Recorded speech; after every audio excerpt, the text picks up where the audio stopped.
Yeah, sure thing. Ufuk, where does that rank in terms of most frustrating nights as a Phoenix coach? Yeah, look, disappointed with the result. Look, we did enough in the first half to win the game. Didn't capitalise on the opportunities that we created, and we're very proud of the group, proud of what they've achieved, and we'll be playing finals football, which is most important for us. Do you feel like the team deserved to lose 3-0? It seemed like a pretty unflattering scoreline for you guys tonight.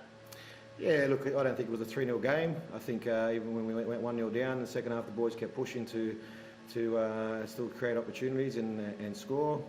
It's one of those games where, like I said, proud of the boys, proud of the commitment and the intent of the players. Just disappointed with the outcome of losing 3-0.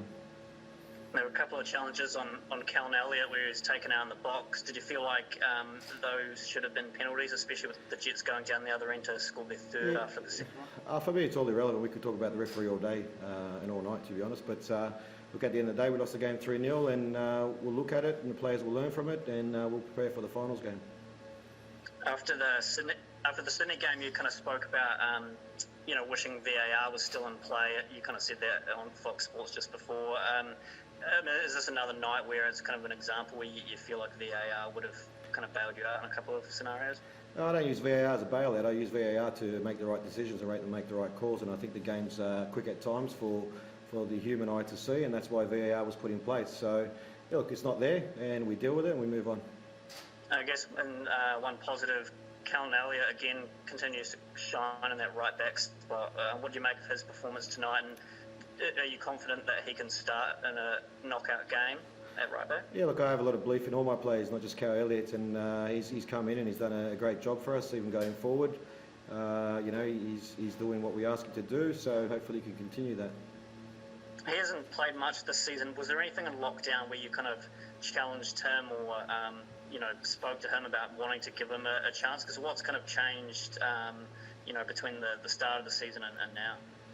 Look, everyone's come in. COVID has changed my thoughts on some players. Obviously, where some players got back to fitness a lot quicker, and Cal's one of those players, and I feel he gives us a lot of energy going forward, and defensively he does a good job as well.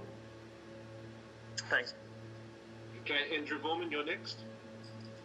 Sorry, I just cut out there for a bit, so if I repeat a question, please forgive me. But just on the injured guys, Gary Hooper and Tim Payne, first of all, what chance are they to be featured in the finals games? Yeah, we'll see how they go during the week, and we'll assess them, and we'll go from there. And Yudi came off and he had some ice that looked around his ankle. Was there a concern there, or was it just cramp? No, he just cramped up, and I didn't want to take any risk leading into the finals. You're now in a situation where you've got to wait probably until Wednesday to find out who you're playing. How hard is that going to make it preparing when you're only going to have 3 or 4 days after that, and you've got 4 or 5 days before you find out? Not hard at all. Once the teams we've played against each other a lot this season, so the preparation will still be the same whether we find out who we're playing. And like I said, the most important thing was making the top 6, and the group has achieved that. And once we find out who we're playing, we'll prepare to go out there and win that game. And you guys have now finished, I think, with the second worst record since the restart, ahead of only Melbourne victory. What do you have to do to sort of put that to one side, to put that behind you, heading into do or die football? Yeah, look, I spoke to the boys after the game, and I said, look, disappointing that we lost the game, but for me the performance was most important tonight, leading into final series. And I think in the first half, I think we totally dominated against Newcastle and created enough opportunities to win the game in the first half. But that's football. Sometimes you go 1-0 down, and the boys started to chase the game, which opened up a little bit. But like I said, for me, the performance was most important tonight, and I think we did it well for 45 to 60 minutes. You obviously didn't have Gary tonight, and that meant a different front four. What do you make about how different the sort of attacking structure was without Gary on the park? Did you think it was a bit more fluid, a bit more, together? Yeah, look, it's having different players. We set up a little bit differently in this game, so we try to utilise our players' attributes the best we can in the way that we play our game. And like I said, I thought the way we set up, we created enough to see the game out in the first 45 minutes. But Well, Hoops gives us a different style. He's more of a player that stays central and brings players into the game. So we just adapt to the players that we have available. Cool, thanks. Thank you. Okay, Jason, would you like to ask your questions, please? Yep. Ufuk, you had territory, you had chances. Is there anything concrete you can do to turn that into goals? Put the ball in the back of the net. Hopefully we do a lot of finishing with the boys. So, yeah, look, for me, it's good that we're creating. If we weren't creating, I think that's a problem.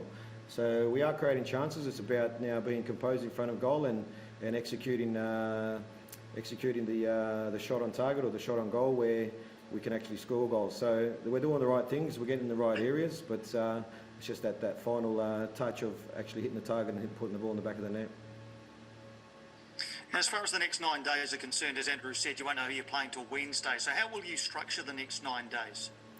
So the boys will give them, they'll do recovery tomorrow. Some boys will train and then we'll give them a day off, and then we'll train as normal, and then the last 3-day leading will be our tactical sessions leading into the game that we play. So once we know who we're playing, and like I said, we've played these teams enough times this season to know what we're doing. Is lockdown fatigue becoming a factor? Yeah, I don't know because the boys were in great spirits leading into this game.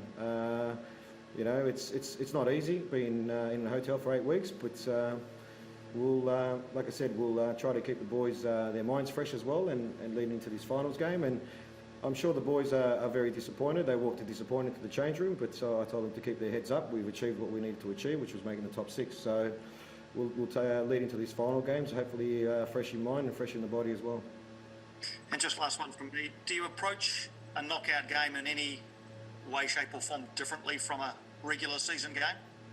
Yeah, well, look, we'll play our style of football, our brand of football that we want to play. Obviously, we need to manage the game because it's a one game. So it's one game where you need to win to get through to the next round. So we'll go through it with the players and how we need to manage that. Great, cheers. Jason. Thanks, Jason. Marco, would you like to ask the last questions, please? Yeah, it's got one, Mufi. Do you think, is there a chance that Devlin and Rufa may start together in the next game rather than one or the other? Yeah, look, we'll have a look during the week. Matthew's played a lot of minutes, and Alex has done well when he came on in the last game against Brisbane. So I gave him 45 minutes in this game to see how it will go, and we'll make that decision leading into the game.